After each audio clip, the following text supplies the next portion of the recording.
नमस्कार मित्रों, मैं हेमराज प्रजापति संस्कृत शुरुआती ऑनलाइन क्लास में आप सभी का स्वागत।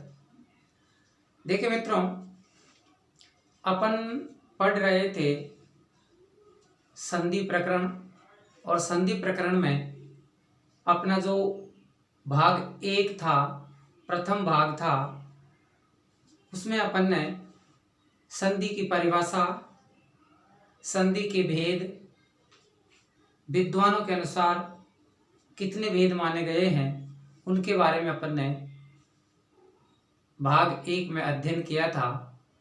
आज अपन संधि प्रकरण का भाग दो के अंदर आज पढ़ेंगे अच संधि प्रकरण और अच संधि, जिसको स्वर संधि भी कहते हैं।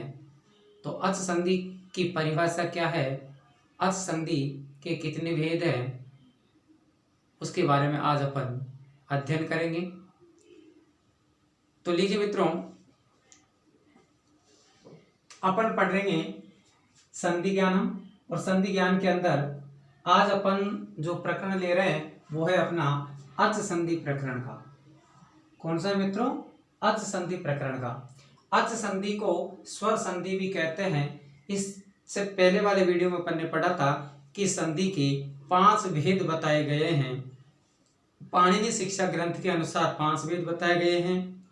अष्टाध्यायी ग्रंथ के अनुसार भी 5 भेद बताए गए हैं। जबकि वरदराजाचार्य जी ने अपनी रचना लघु सिद्धांत कौमुदी में संधि के 3 भेद बताए हैं। तो उन्हीं अध्ययनों के बारे में, उन सभी संधि के भेदों के बारे में अपन आज शुरुआत कर रहे हैं, जिसमें पहला भेद है अपना अच संधि प्रकरण अर्थात स्वर संधि। और स्वर संधि की परिभाषा क्या है? तो देखिए मित्रों, स्वर संधि की परिभाषा है कि द्वयो स्वरयो परस्परम मेलनेन यत् परिवर्तनम भवति तद अच संधि इति कथ्यते। क्या सुना मित्रों? द्वयो स्वरयो परस्परम मेलनेन यत् परिवर्तनम भवति तद अच संधि इति कथ्यते। अर्थात दो स्वरों के परस्पर मिलने से जो परिवर्तन उत्पन्न होता है, जो विकार उत्पन्न होता है, उसे अच संधि कहते हैं, उसे स्वर संधि कहते हैं। एक बार पुनः सुनिएगा कि स्वर संधि किसे कहते हैं, अच संधि किसे कहते हैं। दो स्वरों के पास पास आने पर या दो स्वरों के मिलने से जो विकार उत्पन्न होता है, जो परिवर्तन उत्पन्न होता है, उसे अच संधि कहते हैं, अर्थात उसे स्वर संधि कहते हैं। स्वर संधि के निम्न भेद है मित्रों। विद्वानों ने अलग अलग भेद इनके माने हैं कि स्वर संधि के कितने भेद हैं। तो देखिए मित्रों, अपन अच संधि के जो भेद पढ़ेंगे, जिसमें नंबर 1 भेद अपन पढ़ेंगे यहाँ पर। तो पहला अपन जो भेद पढ़ेंगे वो पढ़ेंगे दीर्घ स्वर संधि का। अब देखिए मित्रों कि स्वर संधि के अंदर अर्थात अच संधि के अंदर अपन कौन कौन सी संधि पढ़ने वाले हैं। तो पहली संधि अपन दीर्घ स्वर संधि पढ़ेंगे। नंबर 2 अपन पढ़ेंगे गुण स्वर संधि। नंबर 2 अपन जो पढ़ेंगे गुण स्वर संधि पढ़ेंगे। और नंबर 3 जो अपन पढ़ेंगे, नंबर 3 अपन पढ़ेंगे वृद्धि संधि पढ़ेंगे, वृद्धि स्वर संधि पढ़ेंगे, वृद्धि स्वर संधि पढ़ेंगे। नंबर 1 दीर्घ स्वर संधि, नंबर 2 गुण स्वर संधि, नंबर 3 वृद्धि स्वर संधि, और नंबर 4 जो अपन पढ़ेंगे यण स्वर संधि, यण स्वर संधि। और नंबर 5 जो अपन पढ़ेंगे इसमें अयादि स्वर संधि, अयादि स्वर संधि। और नंबर 6 अपन इसमें पढ़ेंगे पूर्व रूप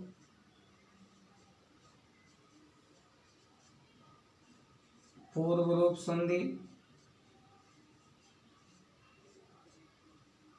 और नंबर 7 अपन जो पढ़ेंगे पर रूप संधि। देखिए मित्रों, अच संधि के जो भेद है उनमें अपन पढ़ेंगे दीर्घ संधि, गुण संधि, वृद्धि संधि, यण संधि, अयादि संधि, पूर्व रूप संधि और पररूप संधि। प्रकृति भाव को अपन इसमें नहीं पढ़ेंगे, वो इसमें अलग पढ़ लेंगे। जबकि प्रकृति भाव को अच संधि का ही भेद माना गया था और प्रकृति भाव जो संधि है वो संधि निषेध होने के कारण उसको संधि में गिना नहीं जाता था। भरद्वाज ने उनको संधि निषेध होने के कारण उसको गिना नहीं है, तो अपन उसको बाद में पढ़ेंगे। तो अच संधि के जो भेद अपन माने तो अच संधि के भेद है मित्रों दीर्घ स्वर संधि, गुण स्वर संधि, वृद्धि स्वर संधि, यण स्वर संधि, अयादि स्वर संधि, पूर्व रूप संधि और पर रूप संधि। तो देखिए मित्रों, आपके जो रीट के अंदर जो प्रश्न आता है वो इसी में से एक प्रश्न दे देता है, इन्हीं में से कोई सा भी शब्द उठा करके दे देता है और ज्यादा चांस जो पूछने का रहता है। तो मित्रों इस तो यण संधि में से ये उसमें से पूछ ले, ज्यादातर जैसे पर रूप में से पूछ लेता है तो पर रूप संधि में से ज्यादा चांस उसके पूछने के रहते हैं। तो देखिए मित्रों, इनके अपन एक एक संधि की परिभाषा और एक एक संधि के उदाहरण अपन पढ़ेंगे। तो याद रखें मित्रों, अपन ने क्या पढ़ा कि अच संधि की परिभाषा। अच संधि की परिभाषा क्या है कि द्वयोः स्वरयोः परस्परं मेलनेन यत् परिवर्तनं भवति तद अच संधि इति कथ्यते। दो स्वरों के परस्पर मिलने से जो परिवर्तन होता है उसे अच संधि कहते हैं। अच संधि के भेद कितने हैं? अच संधि भेदः। तो देखिए मित्रों, अच संधि के जो भेद अपन पढ़ेंगे दीर्घ स्वर संधि, गुण स्वर संधि, वृद्धि स्वर संधि, यण स्वर संधि, अयादि स्वर संधि, पूर्व रूप स्वर संधि और पररूप स्वर संधि। ये अपन अच संधि के भेद पढ़ेंगे, स्वर संधि के भेद पढ़ेंगे और जिनमें से आज अपन नंबर 1 लेते हैं दीर्घ स्वर संधि। और दीर्घ स्वर संधि किसे कहते हैं, इसकी परिभाषा क्या है जो अपन पढ़ेंगे। तो देखिए मित्रों,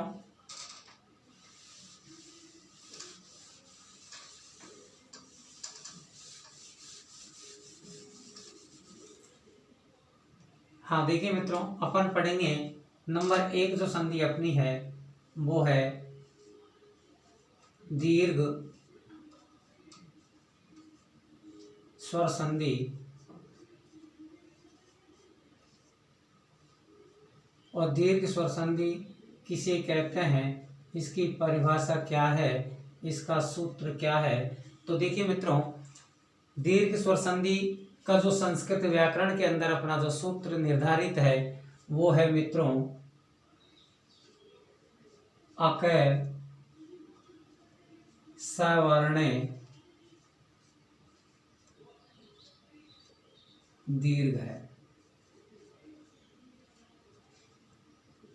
देखिए मित्रों, अकय सवर्ण दीर्घ है, ये सूत्र दीर्घ स्वर संधि में काम करेगा। और ये सूत्र ये कहता है कि अक वर्णों के बाद में सवर्ण स्वर आवे, अर्थात अक वर्ण के बाद में सवर्ण आवे तो दोनों के स्थान पर दीर्घ स्वर हो जाता है। अब इसको हिंदी में लिख देता हूं मित्रों। जैसे देखिएगा, अक वर्ण पहले तो देखेंगे कि अक वर्ण होते कौन कौन से हैं। तो देखिए अक वर्ण होते हैं मित्रों ए, ई, उ, री और एक री भी इसमें होता है अक वर्ण के अंदर। लेकिन दीर्घ संधि के अंदर इस री का कोई उदाहरण अपने पास में नहीं है, क्योंकि इस री का दीर्घ नहीं माना गया था, इसलिए इस री का उदाहरण अपने पास में नहीं है। तो आप ए, ई, उ, रे ये अक वर्ण कहलाते हैं। अब देखिए मित्रों, अपना सूत्र क्या कहता है, अक वर्ण के बाद में सवर्ण आवे। सवर्ण का मतलब होता है समान, एक ही जाति का। सवर्ण आवे तो दोनों के स्थान पर अर्थात पूर्व और पर स्वर के स्थान पर एकादेश हो जाता है, एकादेश होकर दीर्घ स्वर हो जाता है। जैसे देखिए मित्रों, अपन लिख देते हैं, इसका हिंदी में थोड़ा सा सूत्र में बता देता हूं आपको एक पहचान के लिए। तो देखिए मित्रों, ऋस्व या दीर्घ स्वर प्लस ह्रस्व या दीर्घ स्वर बराबर दीर्घ स्वर। देखिए मित्रों, इस सूत्र को नीचे अपन ने खोल करके लिखा है। वो सूत्र ये कहता है कि अक सवर्ण दीर्घ है। अक वर्णों के बाद में सवर्ण वर्ण आने पर, समान वर्ण आने पर दोनों के स्थान पर दीर्घ स्वर हो जाता है। बात यह आती है अक वर्ण होते कौन से हैं, तो याद रखें मित्रों, ए, ई, उ, री और री ये अक वर्ण गिने जाते हैं। लेकिन अपने दीर्घ संधि के अंदर इस ली वाला उदाहरण उपलब्ध नहीं है, अर्थात इस ली को संस्कृत में दीर्घ नहीं माना गया है, इसलिए इसका उदाहरण उपस्थित नहीं है। तो ये याद रखें, अपन उदाहरण पढ़ेंगे ए, ई, उ और री तक। तो सूत्र आपके समझ में आया कि सूत्र क्या कहता है, एक बार पुनः सुनिएगा कि अक सवर्ण दीर्घ है।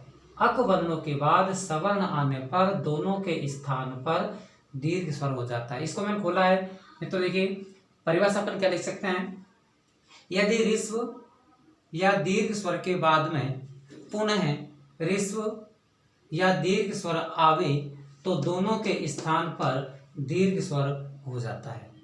तो दोनों के स्थान पर क्या हो जाता है मित्रों, दीर्घ स्वर हो जाता है। जैसे उदाहरण लेकर के देखते हैं। देखिए मित्रों, जैसे मान के चलते हैं, अपन ने उदाहरण लिया, जैसे मान के चलते हैं अपन ने उदाहरण ले लिया रत्नाकर। जैसे अपन उदाहरण ले लिया रत्नाकर है। अब देखिए मित्रों, रत्नाकर है, पहले तो अपन ये देखेंगे मित्रों कि संधि एक पद में हो जाती है, जबकि समास एक पद में नहीं होता। एक पद में समास नहीं होता, समास में दो पदों का होना अनिवार्य है, लेकिन संधि एक पद में हो सकती है। अपन ने पढ़ा था संहिता एक पद है नित्या, तो संहिता एक पद में नित्य करनी चाहिए। तो संधि करने पर ये याद रखें कि जब अपन संधि के टुकड़े करेंगे तो टुकड़े करते समय अर्थ सार्थक होना चाहिए, अर्थ दोनों का सार्थक होना चाहिए, तभी संधि मानी जाती है। तो देखिए मित्रों, जैसे उदाहरण अपन ने लिया रत्नाकर, और अपन जानते हैं कि रत्नाकर किसको कहते हैं, तो रत्नाकर आपको याद होनी चाहिए कि रत्नाकर जो पर्यायवाची शब्द है वो समुद्र का पर्यायवाची शब्द है। किसका मित्रों, समुद्र का पर्यायवाची शब्द है। अब इस रत्नाकर जो मिलकर के बना है, किन किन शब्दों से मिलकर के बना है, अपन इसके टुकड़े करेंगे, इसकी संधि करेंगे। तो मित्रों देखिएगा,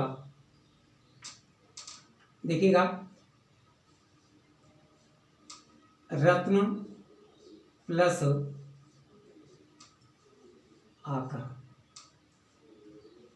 अब ये अपन ने संधि विच्छेद कर दिया। अब मित्रों रत्नाकर समुद्र को कहते हैं, इसके अपन ने टुकड़े किए, रत्न प्लस आकर।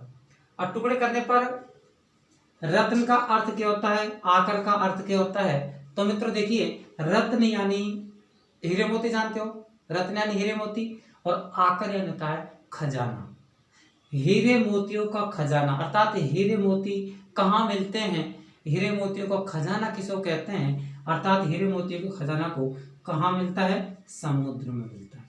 कहाँ मिलता है मित्रों, समुद्र में हीरे मोतियों का खजाना माना जाता है। तो रत्नाकर समुद्र का पर्यायवाची है।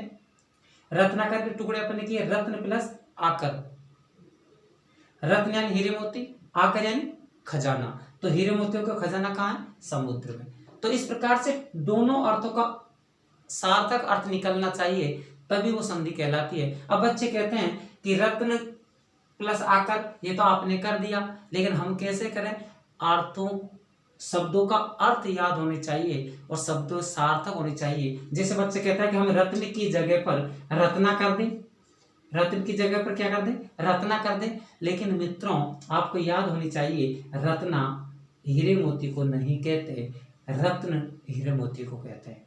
अब बच्चे कहते हैं इसको आकार, बच्चे क्या करते हैं, आकार को कहते हैं कि आपने रत्न प्लस आकर कर दिया, लेकिन इसका हम ये कर दें रत्ना प्लस आकार कर दें, आकर की जगह क्या कर दें आकार कर दें। लेकिन मित्रों आपको अर्थ देखना पड़ेगा कि रत्नाकर का अर्थ समुद्र होता है, तो समुद्र रत्न यानी हीरे मोती, आकर यानी खजाना, रत्न यानी हीरे मोती नहीं होता, आकार यानी समुद्र नहीं होता भाई। आकर खजाना जिसको अपन कहते हैं आकर, आकार यानी तो खजाना हो गया, लेकिन आकार यानी तो कोई एक रूप हो गया, कितना बड़ा कितना छोटा, तो ये समुद्र खजाना नहीं कह सकते। तो इस प्रकार से रत्ना प्लस आकार ये भी गलत है। आपको संधि का विच्छेद करते समय दोनों पदों का अर्थ सार्थक होने चाहिए, अर्थ आपके दिमाग में होने चाहिए कि दोनों का अर्थ क्या निकलता है। तो इस प्रकार देखिए मित्रों, अब देखिए रत्नाकर का संधि विच्छेद अपन ने किया रत्न प्लस आकर, जिसका अर्थ होता है समुद्र। अब देखिए मित्रों अपना सूत्र देखिएगा, इधर इधर ये प्लस है और ये आपका प्लस है, ये आपका प्लस है। इधर आपको क्या दिखाई दे रहा है, यहाँ पर ए दिखाई दे रहा है, इधर आपको क्या दिखाई दे रहा है आ दिखाई दे रहा है।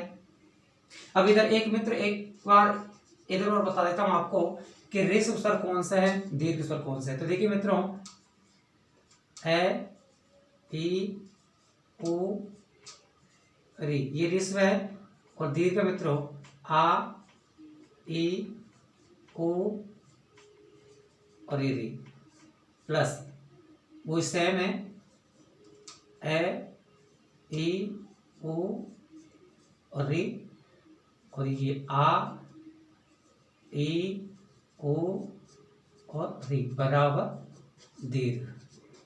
ये भी अपना ऊपर वाला सूत्र है मित्रों। ऋस्व या दीर्घ स्वर, देखिए ऋस्व या दीर्घ स्वर, तो ऋस्व या दीर्घ स्वर के बाद पुनः ऋस्व या दीर्घ स्वर आवे, पुनः ऋस्व या दीर्घ स्वर आवे तो दोनों के स्थान पर दीर्घ स्वर हो जाता है।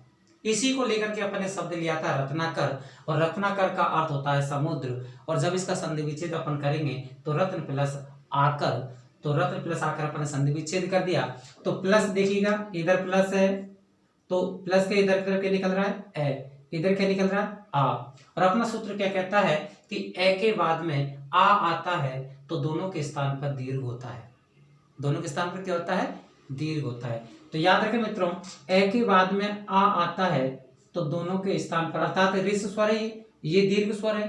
तो देखिए मित्रों ऋस्व के बाद में दीर्घ आ रहा है, ऋस्व के बाद में दीर्घ आ सकता है, तो दोनों के स्थान पर अपन क्या करेंगे दीर्घ स्वर करेंगे, तो बराबर दोनों के स्थान पर अपन ने क्या कर दिया यहाँ पर ये दीर्घ स्वर कर दिया। अब मित्रों इसको हल करें आगे भी कि ए अपन ने कहां से लिया था, इसमें से लिया था, आ कहां से लिया था, इसको लिया था। अब इसमें से अपन ने ए को बाहर निकाला तो यहाँ पर ये रत्न में हलंत लग गया, क्योंकि इसमें ए मिला हुआ था पहले, और ए को अपन ने बाहर निकाल दिया तो यहाँ पर हलंत बच गया, प्लस इधर भी अपन ने आ ले लिया ये, और दोनों के स्थान पर अपन ने क्या कर दिया आ कर दिया, ये अपन ने आ कर दिया, प्लस इधर क्या बच रहा था अपने पास में कर, ये स्थिति बच रही थी। अब देखिए मित्रों रत्नाकर का संधि विच्छेद किया, रत्न प्लस आकर, इधर से ए लिया इधर से आ लिया, दोनों के स्थान पर आपने क्या कर दिया आ कर दिया, इन दोनों के स्थान पर क्या कर दिया अपन ने आ कर दिया। इधर से ए को निकालने पर रत्न बच गया, इधर से आ को निकालने पर कर बच गया, और दोनों के स्थान पर आपने क्या कर दिया आ कर दिया। अब इसको जोड़ो मित्रों, आ की मात्रा इसमें लगेगी, भाई ये व्यंजन है हलंत दिखाई दे रहा, पीछे स्वर आ रहा, तो स्वरों की मात्राएं लगाई जाती है, तो आ की मात्रा कौन सी होती है, आ की मात्रा ये होती है, तो आ की मात्रा किसमें लग जाएगी ने में, तो इस ने में अपन आ की मात्रा लगा देंगे, लगा दिया, पीछे अपने पास में क्या बच रहा है कर लिख दिया, शब्द अपने पास में क्या हो गया रत्नाकर, क्या हो गया मित्रों रत्नाकर। जिसे मान के चलते हैं मित्रों ममापी शब्द है, कौन सा है ममापी है, तो इसका संधि विच्छेद अपन करेंगे मम प्लस अपी, मम प्लस अपी, इसका संधि विच्छेद अपन ने कर दिया। अब पेपर में जो इसका प्रश्न देता है तो ममापी संधि विच्छेद देगा, पहला ऑप्शन जो देगा वो मम में हलंत देगा, जो गलत होगा। पहला संधि विच्छेद जो देगा पेपर के अंदर, पेपर प्रश्न आ गया ममापी इत्यस्य पदस्य संधि विच्छेद कै, प्रश्न दे दिया, ऑप्शन में पहला ऑप्शन देगा मम प्लस अपी। बच्चा क्या करेगा, मम प्लस अपी बिल्कुल राइट है, वो ये नहीं देखेगा कि मम में हलंत आता है या नहीं आता। तो याद रखें मित्रों, अस्मत् शब्द के षष्ठी के एक वचन में मम में हलंत नहीं आता, हलंत नहीं आता। तो याद रखें ममापी का संधि विच्छेद अपन ने किया मम प्लस अपी, मम यानी मेरा, अपी यानी भी, मेरा भी। तो याद रखें इधर से मम में क्या निकल रहा है आपका ए, और इधर क्या दिखाई दे रहा है आपका ए, बराबर दोनों के स्थान पर अपन क्या करेंगे। तो देखिए मित्रों, इधर से ए दिखा, इधर से भी ए दिखा, दोनों के स्थान पर अपन क्या करेंगे, ये ऋस्व है, ये भी ऋस्व है। देखिएगा ऋस्व के बाद में ऋस्व आ सकता है, तो दोनों के स्थान पर अपन क्या करेंगे, दीर्घ करेंगे। तो बराबर इन दोनों के स्थान पर अपने दीर्घ कर दिया, क्या कर दिया, आ कर दिया। क्या कर दिया मित्रों, आ कर दिया। ये ए को कहां से लिया था, मम में से लिया था, इस ए को कहां से लिया था, इधर से लिया था, और दोनों के स्थान पर अपन ने क्या कर दिया मित्रों, आ कर दिया। देखिएगा इधर से अपन ने ए को बाहर निकाला, तो यहाँ पर क्या बच गया था, मम। इधर से अपन दोनों के स्थान पर क्या कर दिया था, आ, और प्लस इधर से क्या बचा अपने पास में, पी बच रहा है। अब देखो मित्रों, मम में से ए निकाला, इधर से ए निकाला, दोनों के स्थान पर अपन ने आ कर दिया। अब देखिएगा मम में से ए निकाला तो मम अलग बच गया, अपी में से ए को ले लिया तो यहाँ पर पी बच गया, और दोनों के स्थान पर अपन ने क्या कर दिया, आ कर दिया। अब वो स्थिति आगे जोड़ दो। अब इसको जोड़ेंगे तो देखिए मित्रों, में आ मिलेगा, अर्थात आ की मात्रा मिल जाएगी, मामा हो जाएगा। पीछे क्या बच रहा है, पी, पी को लिख दो और लाइन खींच दो, ये आपका शब्द क्या हो गया, ममापी हो गया। तो ये अभी तो मित्रों ए वाले उदाहरण है, फिर ई वाले, फिर ऊ वाले, फिर इस वाले, इसी प्रकार से उदाहरण चलते रहेंगे। जैसे मान के चलते हैं, और उदाहरण ले लीजिए। जैसे मान के चलते हैं मित्रों,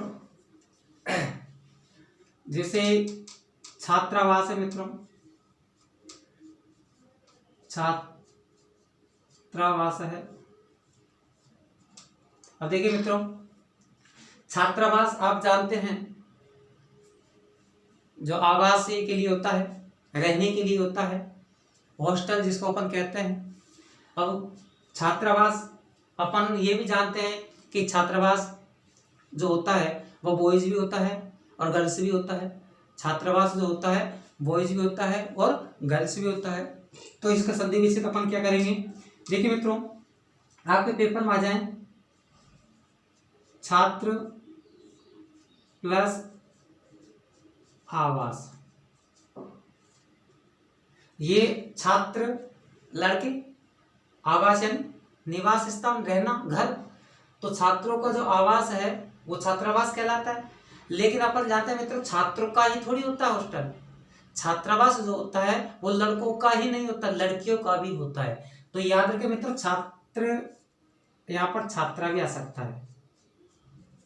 क्या आ सकता है मित्रों, छात्रा भी आ सकता है। तो याद रखें छात्रावास का संधि विच्छेद छात्र प्लस आवास भी होता है और छात्रा प्लस आवास भी होता है। तो इसी प्रकार देखिए मित्रों, पहले इसको देखिएगा, इधर क्या निकल रहा है, ये ए, इधर क्या निकल रहा है, आ, बराबर दोनों के स्थान पर अपन क्या कर देंगे, अपना सूत्र क्या कहता है, ऋस्व के बाद में दीर्घ आता है तो दोनों के स्थान पर दीर्घ होता है। ऋस्व के बाद में दीर्घ आता है तो दोनों के स्थान पर क्या होता है, दीर्घ होता है। तो अपन दोनों के स्थान पर दीर्घ करेंगे। दीर्घ का मतलब ए का दीर्घ आ का दीर्घ भी आ, तो दोनों के स्थान पर दीर्घ हो जाएगा, आ हो जाएगा।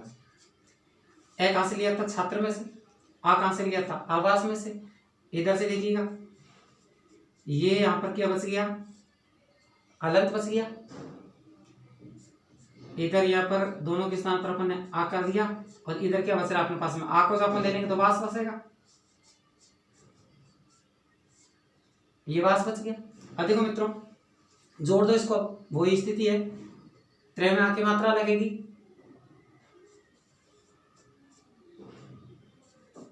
आ की मात्रा लगाई, पीछे क्या बच रहा, वास, वास लिख दो, ये छात्रावास हो गया। तो याद रखें मित्रों, छात्रावास का संधि विच्छेद छात्र प्लस आवास भी होता है और छात्रा प्लस आवास भी होता है। छात्रा प्लस आवास करेंगे तो एक स्थान पर आ निकल जाएगा, बात वही है।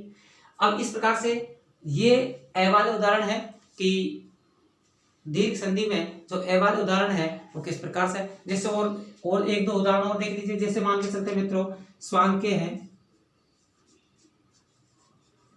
स्वांके, परमानंद है, परमानंदम। अब देखिए मित्रों स्वांके का संधि विच्छेद अपन करेंगे तो देखिए मित्रों स्व प्लस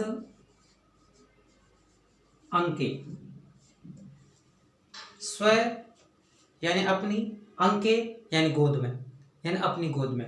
तो देखिए मित्रों स्वांकी का संधि विच्छेद अपन ने किया स्व प्लस अंके। हल करेंगे, स्व में से क्या निकलेगा ए, इधर से अंके में से क्या दिखाई दे रहा है आपको ए, तो इधर से ए को लिया, इधर से ए को लिया और दोनों के स्थान पर अपन ने क्या कर दिया मित्रों आ कर दिया। क्या कर दिया मित्रों आ कर दिया। तो इस प्रकार याद रखें, इधर से ए निकालने पर यहाँ पर स्व में अलंत, शायद नीचे दिख नहीं रहा आपको, ऊपर लिख दूंगा, अभी देखो एक मिनट। स्व इधर से अपन ने ये आ कर दिया, पीछे क्या बच रहा है अपन पास मुंह के, हम मिला दो इसको, स्व में आपकी मात्रा स्वा, पीछे का बच रहा है इनके के को लिख दो, ये स्वांक्य हो जाएगा। परमानंद का परम प्लस आनंद, परम प्लस आनंद, परमानंद। तो इस प्रकार से परम में से ए निकलेगा और आनंद में से आ निकलेगा। तो इसी प्रकार से ये आपकी दीर्घ संधि की परिभाषा, जिसका ए वाले उदाहरण थे, और अपन जो पढ़ेंगे आगे भी जो अपन पढ़ेंगे वो फिर ए वाले उदाहरण पढ़ेंगे।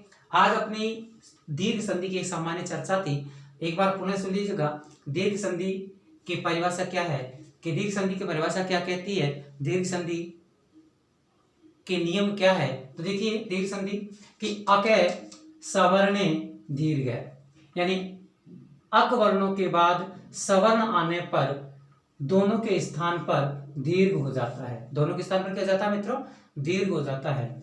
जैसे मित्रों देखिए अकवर्ण कौन कौन से होते हैं, ए ई उ री ली, ये अकवर्ण में गिने जाते हैं। लेकिन दीर्घ संधि के अंदर इस ली का कोई उदाहरण मौजूद नहीं है, अर्थात इस ली का दीर्घ नहीं होता, इसलिए दीर्घ संधि में आप उदाहरण पढ़ेंगे ए ई उ री वाले। अब देखिए इस सूत्र को अपन ने लिखा है कि ऋस्व या दीर्घ स्वर के बाद ऋस्व या दीर्घ स्वर आवे तो दोनों के स्थान पर दीर्घ स्वर हो जाता है। तो इसकी परिभाषा अपन ये कह सकते हैं मित्रों कि यदि प्रथम पद के अंत में, यदि प्रथम पद के अंत में ऋस्व या दीर्घ स्वर आवे और द्वितीय पद के प्रारंभ में, और द्वितीय पद के प्रारंभ में पुनः ऋस्व या दीर्घ स्वर आवे तो दोनों के स्थान पर, दोनों मतलब पर और पूर्व, दोनों स्वरों के स्थान पर दीर्घ स्वर हो जाता है, जिसे हम दीर्घ संधि कहते हैं। आगे समझो मित्रों, ऋस्व या दीर्घ स्वर के बाद में प्रथम पद ये हो गया, जैसे एक सुगर ये प्रथम पद हो गया, और द्वितीय पद कौन सा हो गया आपका ये हो गया।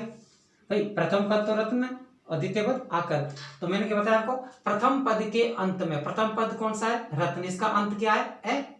प्रथम पद के अंत में ऋस्व या दीर्घ स्वर हो और द्वितीय पद के प्रारंभ में भी ऋस्व या दीर्घ स्वर हो, तो द्वितीय पद का प्रारंभ कौन सा है आ, तो यहाँ पर क्या दिखा रहा है आ, अर्थात दीर्घ स्वर दिखाई दे रहा है। तो द्वितीय पद के प्रारंभ में भी ऋस्व या दीर्घ स्वर हो तो दोनों के स्थान पर दीर्घ स्वर हो जाता है, अर्थात इन दोनों के स्थान पर अपन ने क्या कर दिया दीर्घ स्वर कर दिया।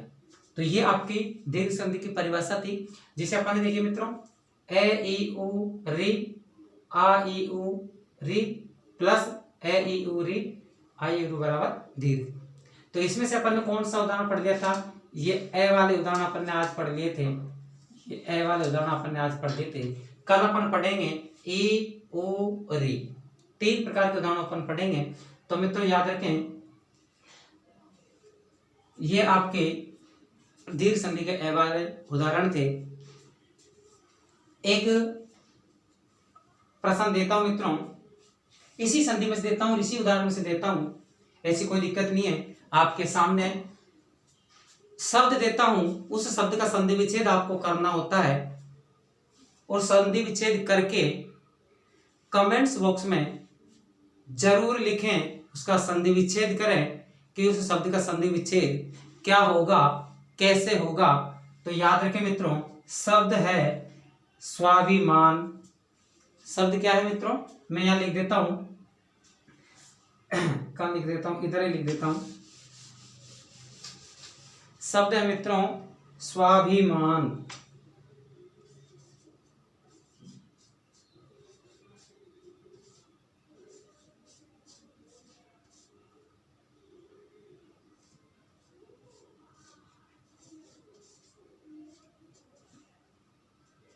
ये शब्द है मित्रों, और आपको इस शब्द का संधि विच्छेद करके संधि का नाम लिख करके वीडियो के नीचे कमेंट्स बॉक्स में कमेंट्स करें। लिख करके इसको संधि विच्छेद बताएंगे, संधि का नाम बताएंगे, जो कि मैं देख सकूं। तो देखिए मित्रों, आज का अपना ये एक छोटा सा वीडियो था दीर्घ संधि के बारे में। याद रखें, दीर्घ संधि का मैंने अभी तक आपको केवल ए वाले उदाहरण बताए हैं, ए वाले नियम बताए हैं। बाकी अपन कल ई उ री वाले उदाहरण और भी पढ़ेंगे, तब अपनी दीर्घ संधि समाप्त हो जाएगी। उसके बाद फिर अपन अगली संधि जो लेंगे वो गुण संधि लेंगे। तो इस प्रकार से आपका ये दीर्घ संधि था मित्रों। यदि वीडियो आपको पसंद आ रहा है तो वीडियो को अधिक से अधिक मित्रों के साथ शेयर करें, लाइक करें, कमेंट्स करें। और अभी तक जिन मित्रों ने चैनल को सब्सक्राइब नहीं किया है तो मित्रों चैनल को सब्सक्राइब करें और बेल आइकन को ज़रूर दबाएं, जिससे कि आपको वीडियो का नोटिफिकेशन मिलता रहे। चलो मिलते हैं अगले वीडियो में, जब तक के लिए नमस्कार, जय हिंद, जय भारत।